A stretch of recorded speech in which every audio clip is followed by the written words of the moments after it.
कसं आहे, व्हिडिओ काढायचा मुद्दा असा आहे, ही गोष्ट सर्व मुळशीकरांसाठी व सर्व बकासूर फॅनसाठी आहे. तर आपल्या बकासूरच्या गोठ्यावर अन्याय होत आहे, तर सर्वांना जास्तीत जास्त बकासूर प्रेमींनी असं करायचं की बकासूरला लवकरात लवकर न्याय देता येईल आणि आपला गोठा सुरक्षित राहील, यासाठी सर्व ग्रामस्थ, सुसगावकर तसेच सर्व बकासूर फॅन प्रेमी यांनी सातारा, फलटण जेवढे कोणी असतील त्यांनी लवकरात लवकर आपल्या बकासूरला न्याय देण्यासाठी इथं उपस्थित राहून बकासूरची सगळ्यात जास्त सर्वांनी काळजी घेऊन आपला बकासूरचा गोठा कसा सुरक्षित राहील ही सर्वांनी काळजी घेऊन इथं उपस्थित राहून आपलं प्रत्येकाने मत मांडून ही व्हिडिओ सर्वांनी जास्तीत जास्त आणि त्यासाठी बकासूर आपला लवकरात लवकर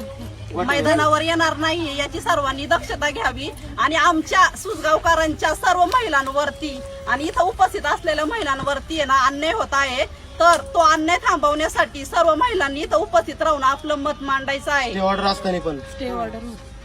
जे काय असेल तो पोलीस प्रशासन म्हणा जे कोर्टाने होईल ते चालू आहे कोर्टात. तुम्ही म्हणा सगळं आपलं जे काय ते मागे